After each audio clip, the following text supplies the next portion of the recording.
ਕਿ ਦੇਸ਼ ਦੇ ਪ੍ਰਧਾਨ ਮੰਤਰੀ ਚੁੱਪ ਕਿਉਂ ਨੇ। ਕਿਤੇ ਕੋਈ ਦੰਗਾ ਹੋ ਜਾਂਦਾ, ਕਿਤੇ ਕੋਈ ਫਸਾਦ ਹੋ ਜਾਂਦਾ ਤਾਂ ਦੇਸ਼ ਦੇ ਪ੍ਰਧਾਨ ਮੰਤਰੀ ਨੂੰ ਉੱਥੇ ਬੋਲਣਾ ਚਾਹੀਦਾ ਹੈ। ਇਹ ਤਾਂ ਬਹੁਤ ਇੱਕ ਵੱਡੇ ਲੈਵਲ ਦਾ ਫਸਾਦ ਹੋ ਗਿਆ ਜੀ। ਮਨੀਪੁਰ ਇੱਕ ਅਜਿਹੀ ਸਟੇਟ ਹੈ ਜੋ ਕਿ ਬੀਜੇਪੀ ਰੂਲ ਸਟੇਟ ਹੈ। ਵੀਡੀਓ ਵਿੱਚ ਦਿਖਾਇਆ ਗਿਆ ਵੀ ਜਿਹੜੇ ਘੱਟ ਗਿਣਤੀ ਉੱਥੇ ਦਾ ਜਿਹੜਾ ਟ੍ਰਾਈਬਲ ਕਮਿਊਨਿਟੀ ਹੈ ਉੱਥੇ ਦੀਆਂ ਮਹਿਲਾਵਾਂ ਦੇ ਨਾਲ ਇਹ ਬਦਸਲੂਕੀ ਹੋ ਰਹੀ ਹੈ। ਮਤਲਬ ਪੂਰਾ ਇੱਕ ਮਹੀਨਾ ਪੂਰਾ ਨੈਸ਼ਨਲ ਮੀਡੀਆ ਨੂੰ ਅੰਮ੍ਰਿਤਪਾਲ ਦੀ ਛੋਟੀ ਫੋਨ ਡਿਟੇਲ ਤੋਂ ਦੀਆਂ ਜਿਹੜੀਆਂ ਵਿਅਕਤੀਗਤ ਚੈਟਸ ਉਹਨੇ ਕਦੇ ਕਿਸੇ महिला ਦੇ ਨਾਲ ਕੀਤੀਆਂ उन्होंने दिखाने तो फुर्सत नहीं सी। मैंने बोला कि ऐसे तो हंड्रेड्स ऑफ केसेस हुए हैं इसीलिए हमने इंटरनेट को बंद करके रखा हुआ है। ये एक वीडियो आप लोगों ने देखा है। जब तक सानू लगता नहीं कि साडी इमेज खराब हो जाएगी, जब तक सानू लगता नहीं कि साडे नां दे उत्ते कोई कलंक लग जाएगा, तब तक असीं महसूस नहीं करते कि लोग उत्थे मारदे पए ने, कटदे पए ने, चर्चा उत्थे साड़ियां जा रही ने, यू नो किड्डे एक ਲੈਵਲ ਦੇ ਉੱਤੇ ਤਬਾਹੀ ਹੋਈ। ਤੇ ਰੌਲਾ ਕੀ ਸੀਗਾ?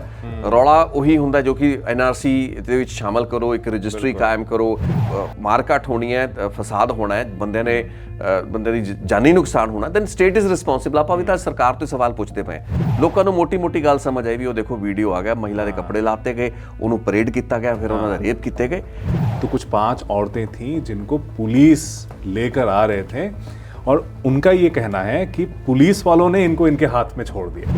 ਐਡਾ ਵੱਡਾ ਦੇਸ਼ ਦੇ ਵਿੱਚ ਕ੍ਰਾਂਤੀਕ ਤਰੀਕੇ ਦੀ ਲੱਗਾ ਸੀ ਕਿ ਆ ਜਾਏਗੀ ਨਿਰਭਇਆ ਤੋਂ ਬਾਅਦ, ਲੇਕਿਨ ਕਾਹਦੀ ਕ੍ਰਾਂਤੀ ਆਈ? ਲੋਕਾਂ ਦੀ ਅੱਜ ਵੀ ਉਸੇ ਤਰੀਕੇ ਦੇ ਨਾਲ ਬਹੁਤ ਹੀ ਬਰੂਟਲ ਤਰੀਕੇ ਦੇ ਨਾਲ ਮਹਿਲਾਵਾਂ ਨੂੰ ਰੇਪ ਕਰਨ ਦੀਆਂ ਘਟਨਾਵਾਂ ਉਸ ਤੋਂ ਬਾਅਦ ਆਉਂਦੀਆਂ ਰਹੀਆਂ ਨੇ।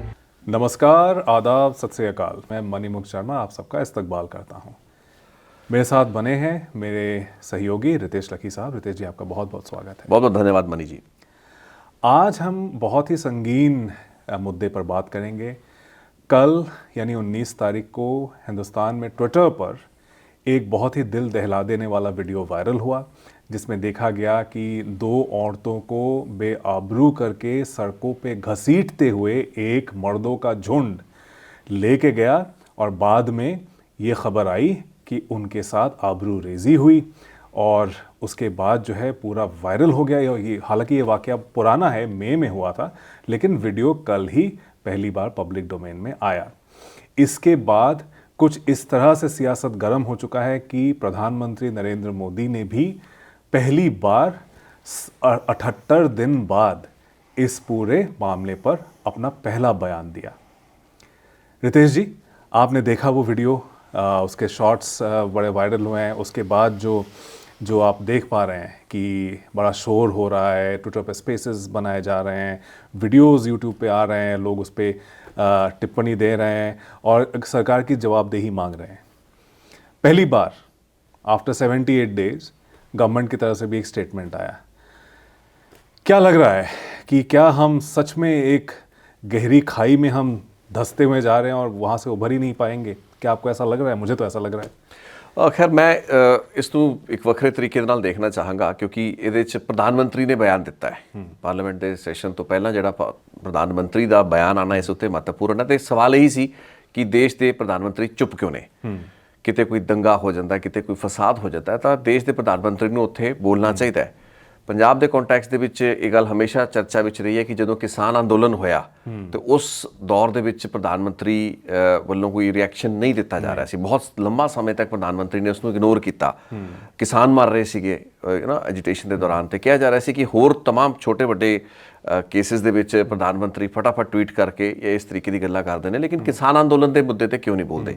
ਸੋ ਤਕਰੀਬਨ ਅਜਿਹੀ ਸਥਿਤੀ ਹੈ ਤੇ ਇਹ ਤਾਂ ਬਹੁਤ ਇੱਕ ਵੱਡੇ ਲੈਵਲ ਦਾ ਫਸਾਦ ਹੋ ਗਿਆ। ਮਨੀਪੁਰ ਇੱਕ ਅਜਿਹੀ ਸਟੇਟ ਹੈ ਜੋ ਕਿ ਬੀਜੇਪੀ ਰੂਲ ਸਟੇਟ ਹੈ। ਤੇ ਮੈਨੂੰ ਲੱਗਦਾ ਡਬਲ ਇੰਜਨ ਸਰਕਾਰ ਹੈ। ਡਬਲ ਇੰਜਨ ਸਰਕਾਰ ਹੈ। ਉਹ ਖੈਰ ਚਲੋ it is a political way of looking at the things, ਲੇਕਿਨ ਕੀ ਪ੍ਰਧਾਨ ਮੰਤਰੀ ਜਾਂ ਦੇਸ਼ ਦੇ ਜਿਹੜੇ ਵੱਡੇ ਲੀਡਰ ਨੇ ਜਿਨ੍ਹਾਂ ਤੋਂ ਐਕਸਪੈਕਟ ਕੀਤਾ ਜਾਂਦਾ ਹੈ ਕਿ ਦੇਸ਼ ਦੇ ਵਿੱਚ ਦੇਖੋ 3 ਮਈ ਤੋਂ ਉੱਥੇ ਵਾਇਲੈਂਸ ਸ਼ੁਰੂ ਹੋਇਆ। ਬਿਲਡਅਪ ਤਾਂ ਉਹਦਾ ਅਪ੍ਰੈਲ ਦੇ ਮਹੀਨੇ ਵਿੱਚ ਹੁੰਦਾ ਹੈ। 3 ਮਈ ਤੋਂ ਉੱਥੇ ਹਿੰਸਾ ਸ਼ੁਰੂ ਹੋ ਜਾਂਦੀ ਹੈ। ਹਿੰਸਾ ਦੇ ਵਿੱਚ ਲੋਕ ਆ ਜਿਹੜਾ ਵੀਡੀਓ ਵਾਇਰਲ ਹੋਇਆ ਹੈ ਇਹਦੇ ਵਿੱਚ ਮਹਿਲਾਵਾਂ ਦੇ ਨਾਲ ਜੋ ਬਦਸਲੂਕੀ ਹੋਈ ਹੈ, ਜੋ ਵੀ ਹੋਇਆ, ਬਹੁਤ ਗ੍ਰਾਫਿਕ ਡਿਟੇਲ ਹੈ ਜੋ ਕਿ ਬਿਆਨ ਵੀ ਨਹੀਂ ਕੀਤੀ ਜਾ ਸਕਦੀ। ਤੇ ਉਹ ਸਾਰੀਆਂ ਚੀਜ਼ਾਂ ਮਈ ਦੇ ਮਹੀਨੇ ਦੌਰਾਨ ਹੋਈਆਂ। ਸੋ ਉਹ ਤਾਂ ਹੁਣ ਕਿਉਂਕਿ ਉਸ ਵਕਤ ਇੰਟਰਨੈਟ ਦਾ ਕਈ ਦਿਨ ਬੈਨ, ਹਫ਼ਤੇ ਲਾਇਆ ਗਿਆ ਬੈਨ, ਤੇ ਉਹ ਇੰਟਰਨੈਟ ਬੈਨ ਰਿਹਾ ਸਟੇਟ ਦੇ ਵਿੱਚ। ਉਸ ਤੋਂ ਬਾਅਦ ਹੁਣ ਉਹ ਵੀਡੀਓਜ਼ ਇਮਰਜ ਹੋਏ ਨੇ। ਵੀਡੀਓ ਵਿੱਚ ਦਿਖਾਇਆ ਗਿਆ ਵੀ ਜਿਹੜੇ ਘੱਟ ਗਿਣਤੀ ਉੱਥੇ ਦਾ ਜਿਹੜਾ ਟ੍ਰਾਈਬਲ ਕਮਿਊਨਿਟੀ ਹੈ ਉੱਥੇ ਦੀਆਂ ਮਹਿਲਾਵਾਂ ਦੇ ਨਾਲ ਇਹ ਬਦਸਲੂਕੀ ਹੋ ਰਹੀ ਹੈ। ਸੋ ਵਿਸ਼ਾ ਤਾਂ ਇਹ ਹੈ ਕਿ ਸਰਕਾਰ ਪਹਿਲਾਂ ਕਿਉਂ ਨਹੀਂ ਬੋਲੀ, ਪ੍ਰਧਾਨ ਮੰਤਰੀ ਹੁਣ ਕਿਉਂ ਬੋਲੇ ਨੇ? ਤੇ ਕਿਉਂਕਿ ਕੀ ਉਹਨਾਂ ਦੀ ਸਰਕਾਰ ਹੈ, ਬੀਜੇਪੀ ਸਰਕਾਰ ਹੋਣ ਦੇ ਕਾਰਨ ਹੀ ਇਸ ਵਿਸ਼ੇ ਦੇ ਉੱਤੇ ਤੁਸੀਂ ਇੰਨੇ ਮਹੀਨੇ ਤੱਕ ਚੁੱਪ ਕਰਕੇ ਬੈਠੇ ਰਹਿੰਦੇ ਹੋ। ਤੇ ਗਲੋਬਲ ਇੱਕ ਆਊਟਰੇਜ ਹੈ ਕਿਉਂਕਿ ਦੇਖੋ ਨੈਸ਼ਨਲ ਮੀਡੀਆ ਨੇ ਹਰ ਛੋਟੇ ਵੱਡੇ ਵਿਸ਼ੇ ਦੇ ਉੱਤੇ ਇੰਨਾ ਖੂਬ ਹੱਲਾ ਕੀਤਾ। ਇੱਕ ਅੰਮ੍ਰਿਤਪਾਲ ਸਿੰਘ ਜਿਹੜਾ ਸੀਗਾ ਉਹਦੀ ਗ੍ਰਿਫਤਾਰੀ ਨੂੰ ਲੈ ਕੇ ਬੜਾ ਵਾਕਿਆ ਬਣਾ ਦਿਆ ਉਹਨਾਂ ਲੋਕਾਂ ਹਾਂ, ਮਤਲਬ ਪੂਰਾ ਇੱਕ ਮਹੀਨਾ ਪੂਰਾ ਨੈਸ਼ਨਲ ਮੀਡੀਆ ਨੂੰ ਅੰਮ੍ਰਿਤਪਾਲ ਦੀ ਛੋਟੀ ਫੋਨ ਡਿਟੇਲ ਤੋਂ ਉਹਦੀਆਂ ਜਿਹੜੀਆਂ ਵਿਅਕਤੀਗਤ ਚੈਟਸ ਉਹਨੇ ਕਦੇ ਕਿਸੇ ਮਹਿਲਾ ਦੇ ਨਾਲ ਕੀਤੀਆਂ ਉਹਨਾਂ ਨੂੰ ਦਿਖਾਉਣ ਤੋਂ ਫੁਰਸਤ ਨਹੀਂ ਸੀ। ਕਲਾ में बैठे हुए हैं, चढ़दी कला में बैठे हुए हैं, इस पे भी वीडियो बना दिया। ਮਤਲਬ ਦੈਟ ਵਾਸ ਤੁਸੀਂ ਉੱਥੇ ਕਿੰਨਾ ਜ਼ੋਰ ਲਗਾਇਆ ਨਾ। ਐਂਡ ਇਨਸੀਡੈਂਟਲੀ ਉਹ ਮਾਰਚ ਦਾ ਮਹੀਨਾ, ਮਾਰਚ ਦੇ ਉਸੇ ਦੌਰਾਨ ਅਪ੍ਰੈਲ ਦੇ ਵਿੱਚ ਅਨਰੈਸਟ ਸ਼ੁਰੂ ਹੁੰਦਾ ਹੈ ਕਮਿਊਨਿਟੀਜ਼ ਦਾ।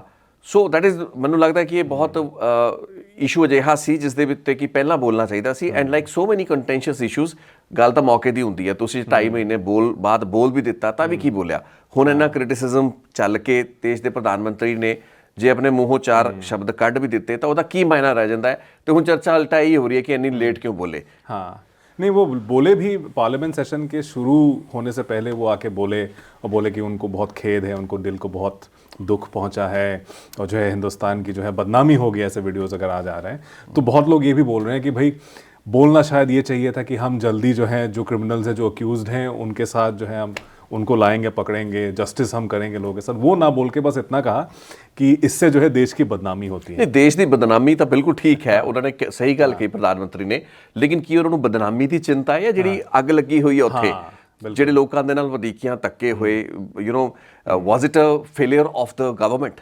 ਇਹ ਸਰਕਾਰਾਂ ਦਾ ਫੇਲਿਅਰ ਸੀ, ਕਮਿਊਨਿਟੀਜ਼ ਨੂੰ ਕੰਟਰੋਲ ਨਹੀਂ ਕਰ ਪਾਏ ਤੇ ਇਹਦੇ ਵਿੱਚ ਇੰਨਾ ਲੰਮਾ ਸਮਾਂ ਖਿੱਚਿਆ। ਹੈਰਾਨੀ ਦੀ ਗੱਲ ਸੀ ਕਿ ਸਾਰੀ ਚੀਜ਼ਾਂ ਤਾਂ ਦਬਾ ਦਿੱਤੀਆਂ ਗਈਆਂ ਸੀ, ਇਹ ਦਬ ਚੁੱਕੀਆਂ ਸੀ। ਜੇ ਇਹ ਵੀਡੀਓਜ਼ ਰੀਇਮਰਜ ਹੋ ਗਏ ਉਸ ਤੋਂ ਬਾਅਦ ਇਹਨਾਂ ਨੂੰ ਮਜਬੂਰ ਹੋਣਾ ਪਿਆ, ਨਹੀਂ ਤਾਂ ਦੇਸ਼ ਦੇ ਪ੍ਰਧਾਨ ਮੰਤਰੀ ਜਦ ਤੱਕ ਨਹੀਂ ਚਾਹੁੰਦੇ ਉਹ ਬਿਆਨ ਨਹੀਂ ਦਿੰਦੇ। ਲੇਕਿਨ ਕੌਮਾਂਤਰੀ ਪੱਧਰ ਉੱਤੇ ਜਿਹੜਾ ਉਹ ਆਪਣਾ ਵਿਸ਼ਵ ਗੁਰੂ ਬਣਨਾ ਪਾ ਚਾਹੁੰਦੇ ਆ, ਉਸ ਇਮੇਜ ਨੂੰ ਠਾਲ ਲੱਗਦੀ ਹੈ ਤਾਂ ਨੁਕਸਾਨ ਹੁੰਦਾ ਹੈ। ਸੋ ਤਾਂ ਹੀ ਕਹਿ ਰਹੇ ਵੀ ਬਦਨਾਮੀ ਹੋ ਗਈ। ਸੋ ਮੇਬੀ ਵੀ ਵਰ ਮੋਰ ਕੰਸਰਨਡ ਅਬਾਊਟ ਦਾ ਬਦਨਾਮੀ ਫੈਕਟਰ ਰਾਦਰ ਦੈਨ ਕਿ ਉੱਥੇ ਹਾਲਾਤ ਕੀ ਨੇ, ਉੱਥੇ ਇਨਜਸਟਿਸ ਹੋਇਆ, ਨਾਇਨਸਾਫੀ ਹੋਈ, ਧੱਕਾ ਹੋਇਆ। ਜਿਹਨੇ ਵੀ ਕੀਤਾ ਇਹਦੇ ਵਿੱਚ ਪ੍ਰੋਬੇਬਲੀ ਦੋਵੇਂ ਕਮਿਊਨਿਟੀਜ਼ ਇਨਵੋਲਵ ਹੋ ਸਕਦੀਆਂ ਨੇ, ਕੋਈ ਵੱਧ ਹੋ ਸਕਦੀ ਹੈ, ਕੋਈ ਘੱਟ ਹੋ ਸਕਦੀ ਹੈ। ਬਟ ਉਸ ਸਿਚੁਏਸ਼ਨ ਨੂੰ ਤੁਸੀਂ हैंडल किवें कीता ते तुसीं एने महीने चुप क्यों रहे? आज सवाल ये उठने स्वाभाविक ने। बिल्कुल स्वाभाविक है, और क्योंकि अब जैसे अगर आप विश्व गुरु बनना चाहते हैं तो आप अपने लोगों के ज़ख्मों पर मरहम लगाइए, वैसी बातें करिए। इसके बजाय जो है आप हर ऐसा कोई वाक़या होता है, आपने जैसे किसान आंदोलन का बताया, उस टाइम पे भी वो चुप थे। ऐसे बहुत से हमने केसेस देखे हैं जिसमें प्रधानमंत्री चुप ही रहते हैं जब तक कि जो है एकदम इंटरनेशनली वो चीज़ें वायरल ना हो जाए, तब रिएक्शन देना एक मजबूरी हो जाती है उनकी। तो ये एक कंप्लेंट तो हमेशा से रहा है। दूसरा ये जो मुझे लग रहा है कि अगर ये नॉन बीजेपी रूल स्टेट होता तो अब तक शायद लोकल गवर्नमेंट बर्खास्त हो चुकी होती, प्रेसिडेंट्स रूल लग चुका होता। लेकिन क्योंकि बीजेपी की सरकार है इसीलिए प्रेसिडेंट्स रूल नहीं लगा है। मैंने देखा कि उनके जो मुख्यमंत्री हैं एन बीरेन सिंह, उन्होंने बहुत ही गैर जिम्मेदाराना बयान दिया है। जब उनसे पूछा गया कि आपने क्यों कुछ नहीं किया या फिर ये वीडियो के बारे में आप क्या कहेंगे, उन्होंने बोला कि ऐसे तो हंड्रेड्स ऑफ केसेस हुए हैं इसीलिए हमने इंटरनेट को बंद करके रखा हुआ है।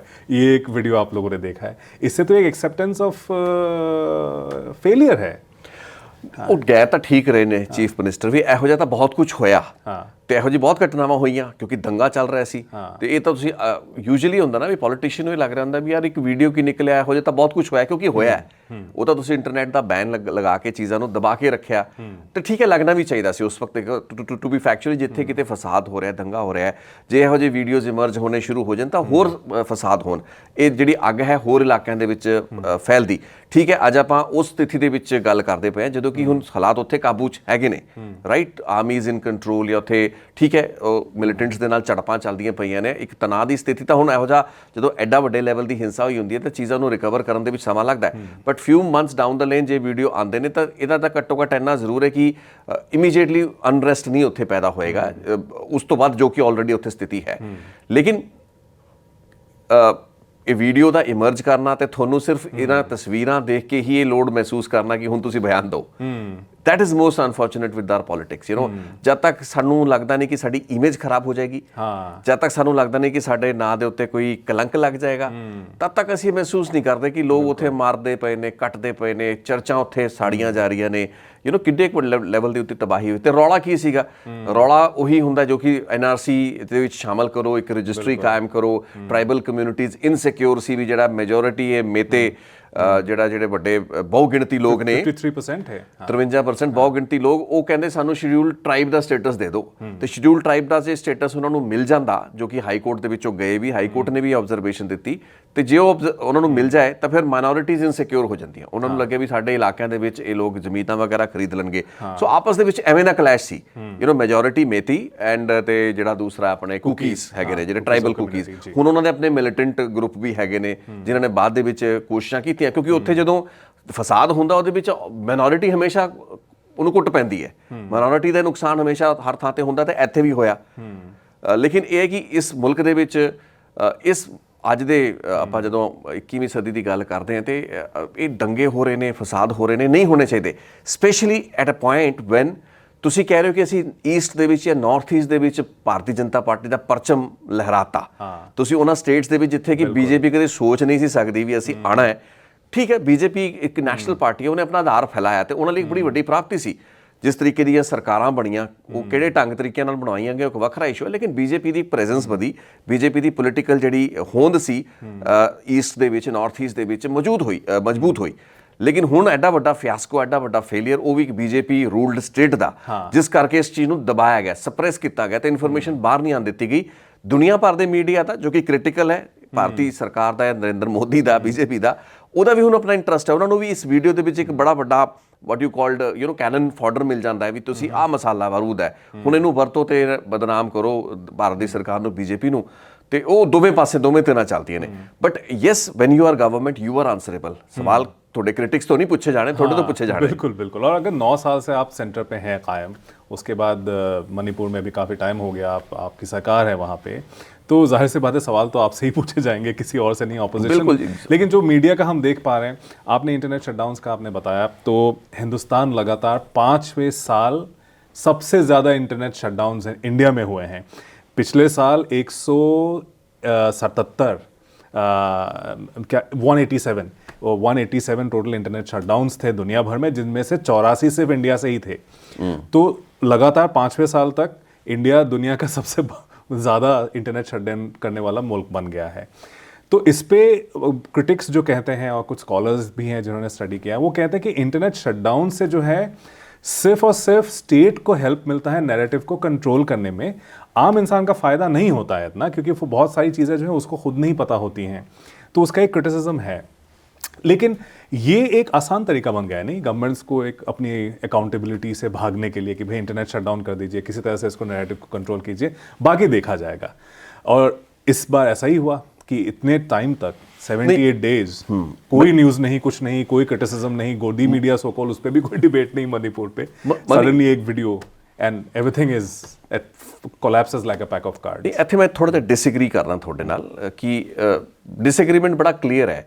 ਤੁਸੀਂ ਕਹਿ ਰਹੇ ਹੋ ਕਿ ਇੰਡੀਆ ਦੇ ਵਿੱਚ ਇੰਟਰਨੈਟ ਸ਼ਟਡਾਊਨਸ ਦਾ ਇੱਕ ਦੌਰ ਚੱਲਿਆ, ਤੁਸੀਂ ਨੰਬਰ ਵੀ ਕੋਟ ਕੀਤਾ, ਲੇਕਿਨ ਆਪਾਂ ਇਹ ਦੇਖੀ ਵੀ ਹਿੰਦੁਸਤਾਨ ਦੇ ਵਿੱਚ ਕਿੰਨੀ ਡਾਇਵਰਸਿਟੀ ਹੈ। ਦੇयर ਇਜ਼ ਮਲਟੀਪਲ ਕਮਿਊਨਿਟੀਜ਼, ਛੋਟੇ ਛੋਟੇ ਝਗੜੇ ਕਾਸਟ ਦੇ ਉੱਤੇ, ਬਿਰਾਦਰੀ ਦੇ ਉੱਤੇ, ਐਥਨੀਸਿਟੀ ਦੇ ਉੱਤੇ, ਧਰਮ ਦੇ ਉੱਤੇ, ਹਰ ਲੈਵਲ ਦੇ ਉੱਤੇ ਝਗੜਾ ਹੈਗਾ। ਹੁਣ ਉਹ ਝਗੜਿਆਂ ਦੇ ਉੱਤੇ ਜਦੋਂ ਸਰਕਾਰ ਨੂੰ ਕਾਬੂ, ਫਰਾਂਸ ਦੇ ਵਿੱਚ ਕੀ ਹੋਇਆ, here I give an argument for the Indian state for a very clear reason. ਤੁਸੀਂ ਦੇਖੋ ਫਰਾਂਸ ਦੇ ਵਿੱਚ ਇੱਕ ਹਫ਼ਤੇ ਦੇ ਵਿੱਚ ਅੱਗ ਲਾ ਕੇ ਰੱਖਤੀ, ਕਿੱਡੀ ਵੱਡੀ ਤਬਾਹੀ ਹੋਈ। ਠੀਕ ਹੈ ਨਾ, ਕੋਈ ਇੰਟਰਨੈਟ ਬੈਨ ਨਹੀਂ ਕੋਈ ਹੋਇਆ, ਉੱਥੇ ਵੀ ਬੈਨ ਹੋਇਆ, ਉਹਨਾਂ ਨੂੰ ਵੀ ਕਰਨਾ ਪਿਆ for a limited period of time, ਕਿਉਂਕਿ ਉੱਥੇ ਵੀ ਸਥਿਤੀ ਹੋ ਗਈ ਬੇਕਾਬੂ, ਲੇਕਿਨ ਸਾਂਭੀ ਗਈ। ਇਹ ਤਾਂ ਹਜੇ ਆਪਾਂ ਸ਼ੁਰੂਆਤ ਦੇਖਦੇ ਪਏ। ਤੁਸੀਂ ਜਿੱਥੇ ਜਿੱਥੇ ਮਲਟੀ ਕਲਚਰਲਿਜ਼ਮ ਹੈ, ਐਥਨੀਸਿਟੀਜ਼ ਦੇ ਵਿੱਚ ਉਹ ਹੈਗੇ ਨੇ, ਜਿਸ ਨੂੰ ਕਹਿੰਦੇ ਕਿ ਡਾਇਵਰਸਿਟੀ ਆ ਜਾਂਦੀ ਹੈ, ਉੱਥੇ ਇਸ ਤਰੀਕੇ ਦੀਆਂ ਪ੍ਰੋਬਲਮਸ ਆਉਂਦੀਆਂ ਨੇ। ਉਹ ਵਾਲੀ ਕਮਿਊਨਿਟੀਜ਼ ਜੋ ਕਿ ਆਪਣੇ ਆਪ ਨੂੰ, ਹੁਣ ਯੂਰਪ ਤਾਂ ਬੜਾ ਐਡਵਾਂਸ ਹੈ, ਫਰਾਂਸ ਤਾਂ ਦੁਨੀਆ ਦੇ ਬਿਹਤਰੀਨ ਮੁਲਕਾਂ ਦੇ ਵਿੱਚੋਂ ਇੱਕ ਹੈ, ਲੇਕਿਨ ਉੱਥੇ ਕਿਸ ਚੀਜ਼ ਨੂੰ ਲੈ ਕੇ ਦੰਗਾ ਹੋਇਆ? ਜੇ ਆਪਾਂ ਮਨੀਪੁਰ ਨੂੰ ਆਪਾਂ let's compare it with what happen in France. ਇੱਕ ਬੱਚੇ ਨੂੰ ਟ੍ਰੈਫਿਕ ਸਟਾਪ ਦੇ ਦੌਰਾਨ ਗੋਲੀ ਮਾਰਤੀ ਜਾਂਦੀ ਹੈ, ਉਸ ਤੋਂ ਬਾਅਦ ਪੂਰਾ ਦਾ ਪੂਰਾ ਫਰਾਂਸ ਸੜ ਜਾਂਦਾ ਹੈ। ਇਹ ਕਦੇ ਇੰਡੀਆ 'ਚ ਨਹੀਂ ਹੋ ਸਕਦਾ ਵੀ ਇੱਕ ਇਸ ਇਨਸੀਡੈਂਟ ਤੋਂ ਗੱਲ ਉੱਭਰੇ। ਲੇਕਿਨ ਯੈਸ, ਜਿੱਥੇ ਵੀ ਦੰਗਾ ਹੋ ਰਿਹਾ ਹੁੰਦਾ, ਐਂਡ ਇਹਦੇ ਲਈ ਦੰਗੇ ਲਈ ਜਾਂ ਇਸ ਤਰੀਕੇ ਦੇ ਫਸਾਦ ਲਈ ਸਰਕਾਰਾਂ ਨੂੰ, ਠੀਕ ਹੈ, ਆਪਾਂ ਇਸ ਲਈ ਤਾਂ ਦੋਸ਼ੀ ਮੰਨ ਸਕਦੇ ਹਾਂ ਵੀ ਉਹ ਸਪਰੈਸ ਕਰਦੇ ਨੇ ਇਨਫੋਰਮੇਸ਼ਨ, ਲੇਕਿਨ ਇੰਟਰਨੈਟ ਬੈਨ ਦੇ ਉੱਤੇ ਮੈਨੂੰ ਲੱਗਦਾ ਕੋਈ ਕਿੰਤੂ ਪਰੰਤੂ ਸਿੰਪਲੀ ਇਸ ਕਰਕੇ ਨਹੀਂ, for the very simple reason. ਠੀਕ ਹੈ, ਸੈਂਸਰਸ਼ਿਪ ਜਿੱਥੇ ਹੈ ਉਹ ਗਲਤ ਹੈ, ਕਿਉਂਕਿ ਇਹ ਇੱਕ ਬੇਕਾਬੂ ਬੇਲਗਾਮ ਘੋੜਾ ਹੈ ਇੰਟਰਨੈਟ। ਠੀਕ ਹੈ ਨਾ, ਅੱਜ ਠੀਕ ਹੈ ਕਿ ਅਸੀਂ ਖੁਦ ਵੀ ਆਜ਼ਾਦੀ ਅਭਿਵਿਅਕਤੀ ਦੀ ਆਜ਼ਾਦੀ ਦੀ ਗੱਲ ਕਰਦੇ ਹਾਂ, ਹਿਮਾਇਤ ਕਰਦੇ ਹਾਂ, ਅੱਜ ਜੇ ਕੁਝ ਟੇਕ ਡਾਊਨ ਕੀਤੇ ਗਏ ਨੇ ਵੀਡੀਓ, ਅਸੀਂ ਉਹਦੀ ਹਮੇਸ਼ਾ ਮੁਖਾਲਫਤ ਕੀਤੀ ਹੈ। ਪੰਜਾਬ ਦੇ ਵਿੱਚ ਅੰਮ੍ਰਿਤਪਾਲ ਦੌਰਾਨ ਕੀ ਹੋਇਆ, ਠੀਕ ਹੈ ਨਾ, ਠੀਕ ਹੈ, 1-2 ਦਿਨ ਤੁਸੀਂ ਇੰਟਰਨੈਟ ਨੂੰ ਡਾਊਨ ਕਰਤਾ, ਵੀ ਤੁਹਾਨੂੰ ਲੱਗ ਰਿਹਾ ਸਟੇਟ ਇਜ਼ ਅ ਬੈਟਰ, ਕਿਉਂਕਿ ਉਹਨਾਂ ਦੀ ਜ਼ਿੰਮੇਵਾਰੀ ਹੈ।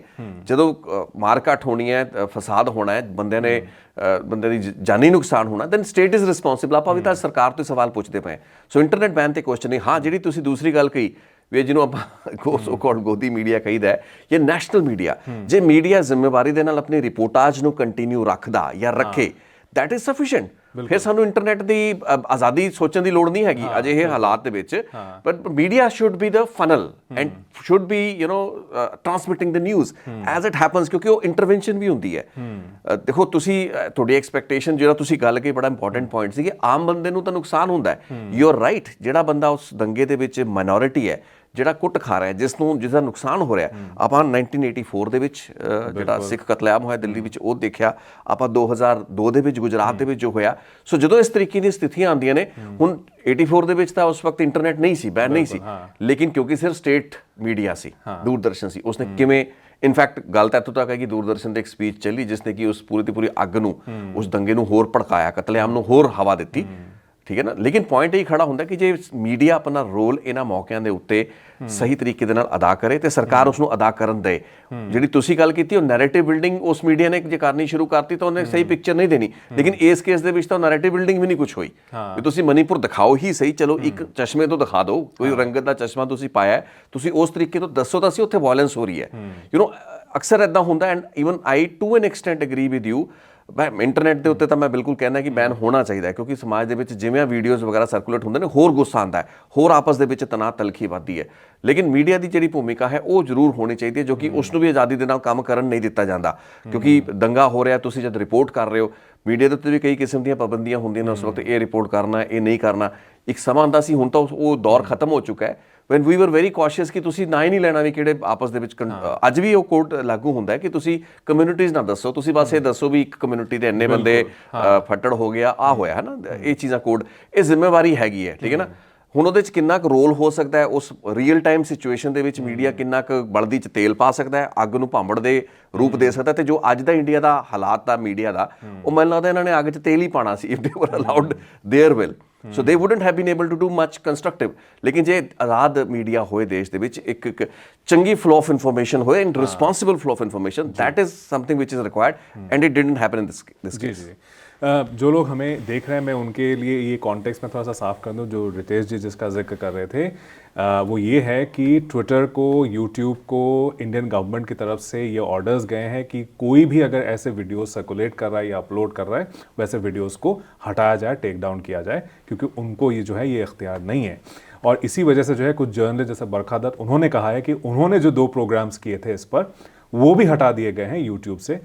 इसका जो है रेफरेंस रितेश जी दे रहे थे। रितेश जी, एक सवाल यहाँ पे ज़रूर बनता है कि हमेशा से नॉर्थ ईस्ट को आप 7 सिस्टर स्टेट कहते हैं, अलग सारे स्टेट्स को आप ऑलमोस्ट क्लब कर देते हैं, जबकि अलग अलग स्टेट्स में अलग अलग उनकी आइडेंटिटीज़ हैं। कभी कभी आप देखेंगे कि एक दूसरे के बीच में भी कोई ऐसा कुछ ख़ास लगाव नहीं है, अगर नॉर्थ ईस्ट पूरे सारे स्टेट्स की अगर हम बात करें तो।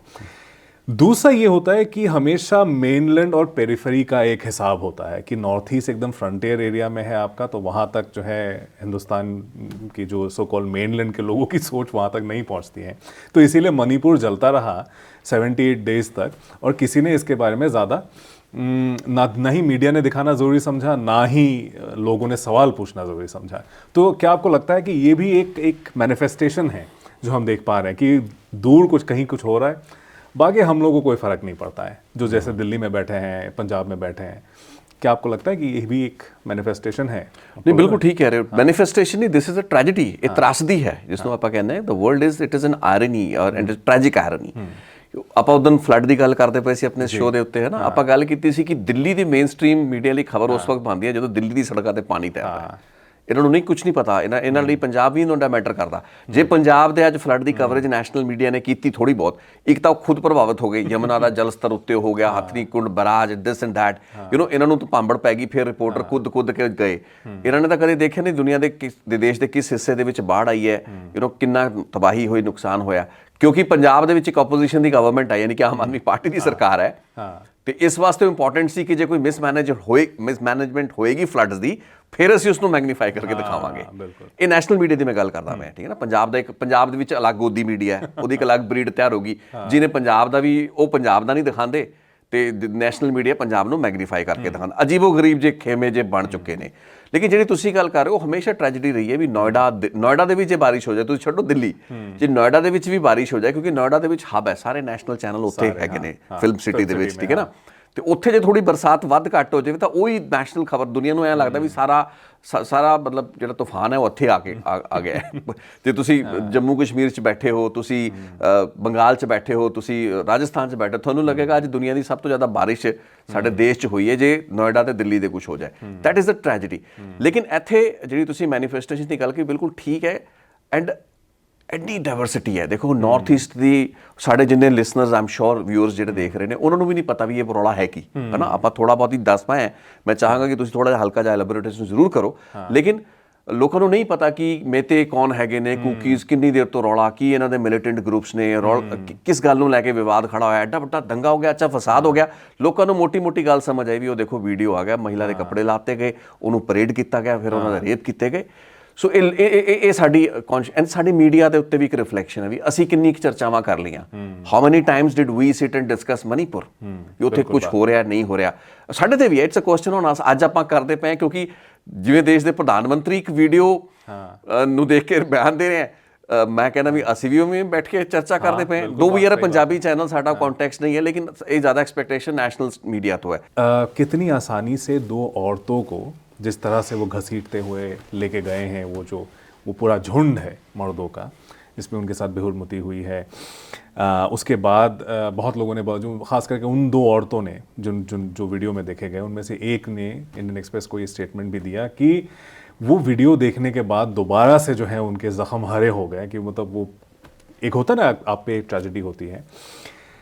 बहुत लोग ये कह रहे हैं कि पिछले कुछ सालों में जिस तरह से आप देखिए जो रेपिस्ट्स को छोड़े जा रहे हैं, माला वगैरह पहनाया जा रहा है। बिल्किस बानो के केस में हमने देखा उनके जो सो कॉल्ड जो इनके जो लोग थे दंगों में इन्वॉल्व थे, तो इन लोगों को लड्डू वगैरह खिलाए गए जब उनको छोड़ दिया गया। उसके बाद फिर हमने देखा कि अभी गुरमीत राम रहीम फिर से पैरोल पे आ गए हैं ऐसे, और बृजभूषण शरण सिंह को बेल मिल गई है क्योंकि दिल्ली पुलिस ने उसको अपोज नहीं किया।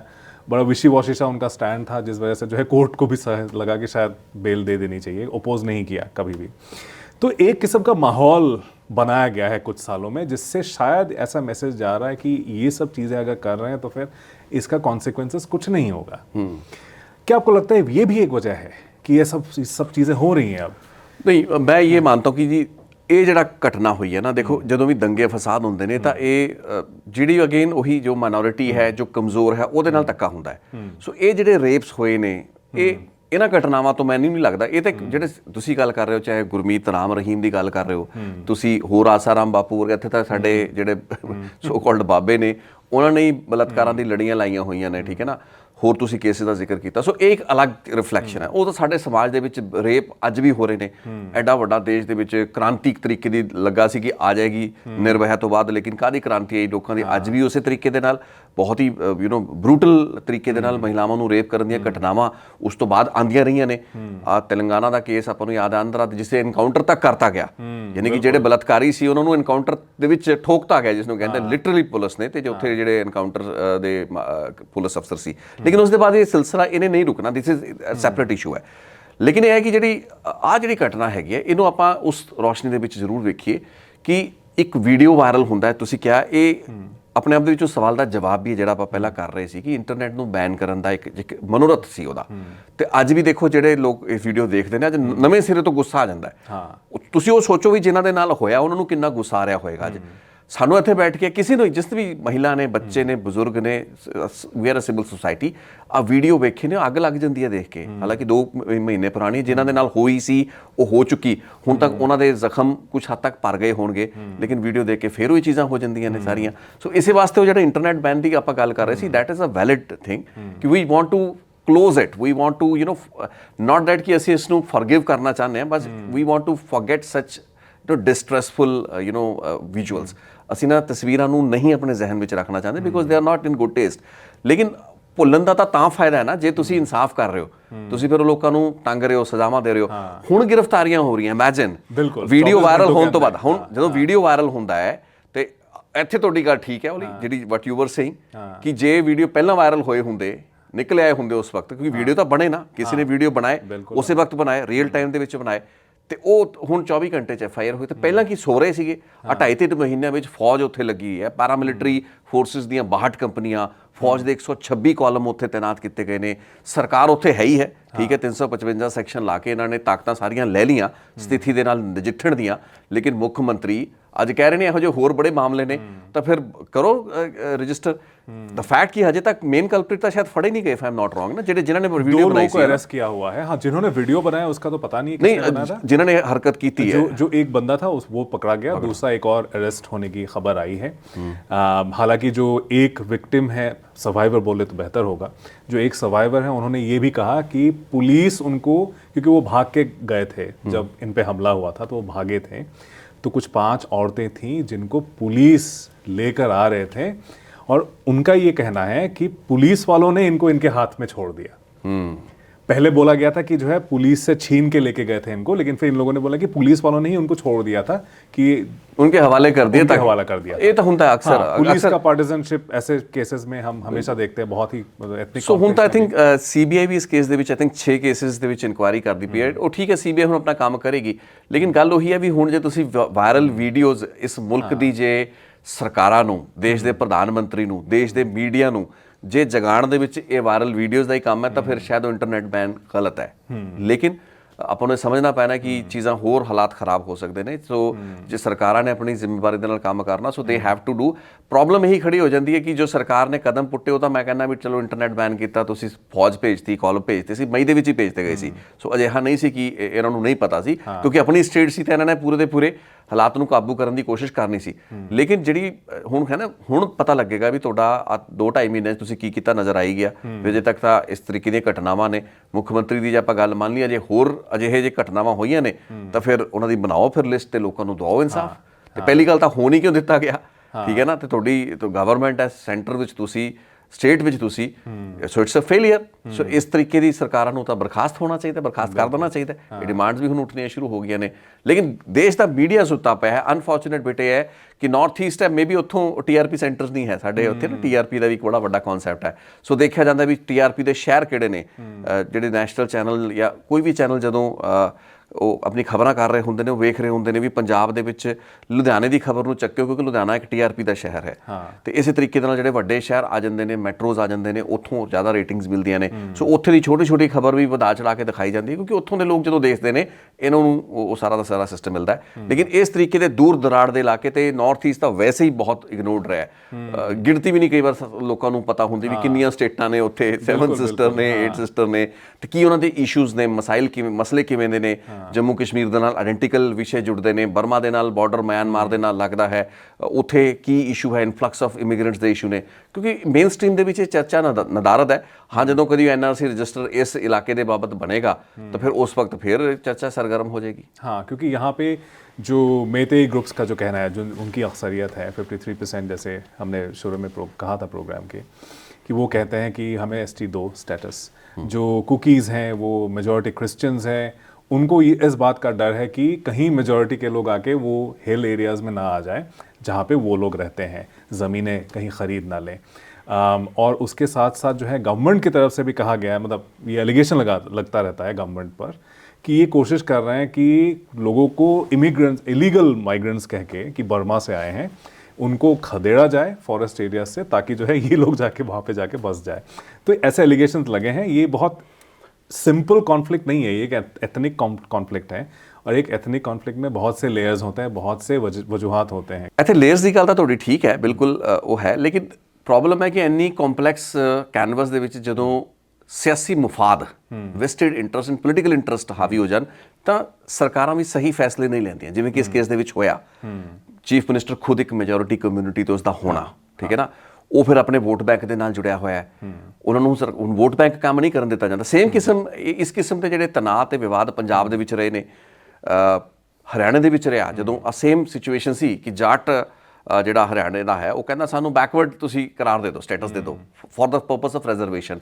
ਪੂਰੀ ਐਜੀਟੇਸ਼ਨ ਚੱਲੀ, ਉੱਥੇ ਵੀ ਗੋਲੀ ਚੱਲੀ, ਲੇਕਿਨ ਉਹ ਕਿਉਂਕਿ ਇੱਥੇ ਮੀਡੀਆ ਐਕਟਿਵ ਹੁੰਦਾ ਤਾਂ ਉਹ ਸੰਭਾਲ ਲੈਂਦੇ ਨੇ, ਇੱਥੇ ਦੇ ਹੈਂਡਲ ਇਟ ਉਸ ਸਥਿਤੀਆਂ ਦੇ ਵਿੱਚ। ਲੇਕਿਨ ਪੋਲੀਟੀਸ਼ੀਅਨਸ ਦਾ ਤੇ ਪੋਲੀਟੀਕਲ ਪਾਰਟੀਆਂ ਦਾ ਤਾਂ ਹਮੇਸ਼ਾ ਹੀ ਕੁਛ ਨਾ ਕੁਛ ਉਹਨਾਂ ਨੇ ਆਪਣੀ ਸਿਆਸੀ ਰੋਟੀ ਸੇਕਣੀ ਹੈ। ਸੋ ਇਸ ਕੇਸ ਦੇ ਵਿੱਚ ਲੇਅਰਸ ਤੇ ਕੰਪਲੈਕਸਿਟੀ ਆਪਣੀ ਥਾਂ ਹੈ, ਲੇਕਿਨ ਇੱਕ ਇਮਾਨਦਾਰ ਕੋਸ਼ਿਸ਼ ਨਹੀਂ ਹੁੰਦੀ। ਇੱਕ ਜਿਹੜਾ ਰਾਜਾ ਹੁੰਦਾ ਨਾ, ਜਾਂ ਜਿਹਨੂੰ ਕਹਿੰਦੇ ਕਿ chief minister, he should follow his ਜਿਹਨੂੰ ਕਹਿੰਦਾ ਉਹਦਾ ਧਰਮ ਹੈ ਰਾਜ ਧਰਮ। तो जैसे 2002 में अटल बिहारी वाजपेयी ने मोदी मैं उसी राजधर्म की गल करदा कि पिया। राजधर्म का पालन करना चाहिए। सो राजधर्म बोलना चाहिए अभी उनको बिल्कुल राजधर्म ਦਾ ਪਾਲਨ ਉਹਨਾਂ ਨੂੰ ਵੀ ਕਰਨਾ ਚਾਹੀਦਾ, ਪ੍ਰਧਾਨ ਮੰਤਰੀ ਨੂੰ ਵੀ ਕਰਨਾ ਚਾਹੀਦਾ, ਹਰ ਸ਼ਾਸਕ ਨੂੰ ਰਾਜਧਰਮ ਦਾ ਪਾਲਨ ਕਰਨਾ ਚਾਹੀਦਾ ਹੈ, ਲੇਕਿਨ ਉਹ ਹੁੰਦਾ ਨਹੀਂ ਇਸ ਤਰੀਕੇ ਦੀ ਐਥਨਿਕ ਕਨਫਲਿਕਟਸ ਦੇ ਵਿੱਚ, ਕਿਉਂਕਿ ਸਾਡੀ ਜਿਹੜੀ ਰਾਜਨੀਤੀ ਹੈ ਉਹ ਸਾਡੀ ਪੂਰੀ ਦੀ ਪੂਰੀ ਪੋਲਿਟਿਕਸ ਹੀ ਇਸ ਤਰੀਕੇ ਦੀ ਪਾਰਟੀਸਨ ਪੈਰੋਕੀਅਲ ਐਥਨਿਕ ਕਾਸਟ ਦੇ ਉੱਤੇ ਤਾਂ ਆਪਾਂ ਵੋਟਾਂ ਪਾਈ ਨਹੀਂ ਹੈ ਹਨਾ, ਜ਼ਾਤ ਬਿਰਾਦਰੀ ਧਰਮ ਦੇ ਨਾਂ ਦੇ ਉੱਤੇ ਜੇ ਅਸੀਂ ਵੋਟਾਂ ਮੰਗ ਕੇ ਸਰਕਾਰਾਂ ਬਣਾਈਆਂ ਹੋਣ ਤਾਂ ਫਿਰ ਇਹੋ ਜਿਹੇ ਦੰਗਿਆਂ ਦੇ ਹਾਲਾਤ ਦੇ ਵਿੱਚ how you expect us to do the raj dharma. ਫਿਰ ਉਸ ਵਕਤ ਤਾਂ ਸਾਡੇ ਤੋਂ ਜਿਹੜੀ ਮੈਜੋਰਿਟੀ ਕਮਿਊਨਿਟੀ ਪੁੱਛੇਗੀ ਨਾ ਵੀ ਤੈਨੂੰ ਵੋਟਾਂ ਪਵਾ ਕੇ ਤਾਂ ਚੀਫ ਮਿਨਿਸਟਰ ਅਸੀਂ ਬਣਾਇਆ, ਤੂੰ ਜ਼ਾਤ ਦੇ ਉੱਤੇ ਤੂੰ ਧਰਮ ਦੇ ਉੱਤੇ ਸਾਡੇ ਤੋਂ ਵੋਟਾਂ ਲਏਗਾ ਤੇ ਹੁਣ ਤੂੰ ਕਹੇਗਾ ਮੈਂ ਰਾਜ ਧਰਮ ਦਾ ਪਾਲਨ ਕਰਨਾ ਹੈ। ਤਾਂ ਜਦੋਂ ਤੁਹਾਡੀ ਰਾਜਨੀਤੀ ਦਾ ਮਾਡਲ ਹੀ it's based on religion, it's based on communalism, ਤਾਂ ਫਿਰ ਤੁਸੀਂ you cannot expect the governments to function। ਤੇ ਫਿਰ ਆਹੀ ਕੁਝ ਹੋਏਗਾ ਜਿਵੇਂ ਇੱਕ ਇਨਡਿਸਾਈਸਿਵ ਲੀਡਰਸ਼ਿਪ ਮਣੀਪੁਰ ਦੇ ਜਿਹੜੇ ਵੀਰੇਂਦਰ ਸਿੰਘ ਹੈਗੇ ਨੇ ਇਹਨਾਂ ਦੀ ਨਜ਼ਰ ਆ ਰਹੀ ਹੈ, and equally indecisive to an extent the central government who should have taken a very stringent view। ਠੀਕ ਹੈ, ਜੇ ਤੁਹਾਡਾ ਆਪਣਾ ਮੁੱਖ ਮੰਤਰੀ ਨੇ ਨਲਾਇਕੀ ਕੀਤੀ ਹੈ, he is not able to handle the situation, ਤਾਂ ਤੁਸੀਂ ਉਸ ਨੂੰ you should fire him। I mean you should have ਇਹ ਤਾਂ ਚੀਜ਼ ਤੁਹਾਨੂੰ ਖੁਦ ਕਰਨੀ ਚਾਹੀਦੀ ਸੀਗੀ ਯਾਰ, we cannot tolerate all this, ਠੀਕ ਹੈ ਨਾ। ਲੇਕਿਨ ਉਹੀ ਹੈ ਫਿਰ ਵੋਟਾਂ ਦੇ ਨਾਲ ਜੁੜਿਆ ਹੁੰਦਾ ਸਿਸਟਮ ਹੁੰਦਾ ਹੈ, ਤੇ ਵੋਟਾਂ ਦੇ ਨਾਲ ਤੁਸੀਂ ਕੋਈ ਅਜਿਹਾ ਕਦਮ ਚੁੱਕਣਾ ਨਹੀਂ ਚਾਹੁੰਦੇ ਜਿਹਦੇ ਨਾਲ ਕਿ ਤੁਹਾਨੂੰ ਲੌਂਗ ਟਰਮ ਦੇ ਵਿੱਚ ਲੋਕ ਵੀ ਥੋੜੇ ਜਿਹੇ ਮੈਚੁਰ ਹੈ, ਕਹਿੰਦੇ ਜੈਸਾ ਹੀ ਪ੍ਰਜਾ ਵੈਸਾ ਰਾਜਾ, ਕਹਾਣੀ ਉਹੀ ਹੈ। प्रजा भी साड़ी ओहो जी हैगी, लोग भी ओहो जी हैगे ने, ताही करके लीडरशिप एहो जी मिलती है। लेकिन क्योंकि अब ये वीडियो वायरल हो गया, दुनिया की नज़र अब मणिपुर पे है, प्रधानमंत्री ने भी स्टेटमेंट दे दिया, चीफ मिनिस्टर ने भी जो है कबूल कर लिया कि भाई ऐसे हंड्रेड्स ऑफ केसेस हैं, क्या आपको लगता है कि अब जाके मणिपुर में जो आग जल रही है वो शायद बुझने का काम शुरू होगा? क्या आपको लगता है कि अब हो सकता है? नहीं, वो तो चलो होएगा ही, द थिंग्स विल शुड, लेकिन जो फ्रिक्शनस पै गई ना वो फिर उन्होंने लॉ एंड ऑर्डर ਤਾਂ ਚਲੋ ਮੇਨਟੇਨ ਕਰ ਲੈਣਗੇ, ਇਹ ਅੱਗੇ ਵੀ ਬੁੱਝ ਜਾਏਗੀ, ਲੇਕਿਨ ਜਿਹੜਾ ਤਣਾਅ ਹੈ, ਜਿਹੜੇ ਲੋਕਾਂ ਦੀਆਂ ਚੋਟਾਂ, ਜਿਨ੍ਹਾਂ ਦੇ ਜ਼ਖਮ ਨੇ, ਉਹ ਆਪਸ ਦੇ ਵਿੱਚ ਜਿਹੜੇ ਪਾੜ ਹੋਰ ਗਹਿਰੇ ਹੋ ਗਏ ਨੇ। ਪਹਿਲਾਂ ਤਾਂ ਕਦੇ ਅਜਿਹਾ ਨਹੀਂ ਹੋਇਆ ਸੀ ਇਹਨਾਂ ਦੇ ਵਿੱਚ, ਮੇਤੇ ਤੇ ਕੁਕੀਜ਼ ਦੇ ਵਿੱਚ, ਠੀਕ ਹੈ, ਆਪਸ ਦੇ ਵਿੱਚ concern C, clash of interest ਜ਼ਰੂਰ ਰਿਹਾ ਹੁੰਦਾ ਹੈ, ਆਪਸ ਦੇ ਮੁਫਾਦ ਟਕਰਾ ਰਹੇ ਹੁੰਦੇ ਨੇ, ਕੁੜੱਤਨ ਵੀ ਹੁੰਦੀ ਹੈ, ਲੇਕਿਨ ਹੁਣ ਤਾਂ ਉਹ ਚੀਜ਼ ਹਮੇਸ਼ਾ ਲਈ ਵੱਧ ਚੁੱਕੀ ਹੁੰਦੀ ਹੈ। ਹੁਣ ਤੁਸੀਂ ਭੁੱਲੋਗੇ ਕਿਸ ਨੂੰ ਤੇ ਯਾਦ ਕਿਸ ਨੂੰ ਰੱਖੋਗੇ ਜੀ। 60,000 लोग अब इंटरनली डिस्प्लेस्ड हैं मणिपुर में इस पूरे पिछले 2.5 महीनों में, तो ये है ग्राउंड रियलिटी। हम उम्मीद करते हैं कि चीज़ें बदलें जी। लेकिन आज की इस चर्चा में जुड़ने के लिए बहुत बहुत शुक्रिया रितेश जी, बहुत बहुत धन्यवाद जी। आप सबका भी बहुत शुक्रिया अपना कीमती वक्त हम लोगों को देने के लिए।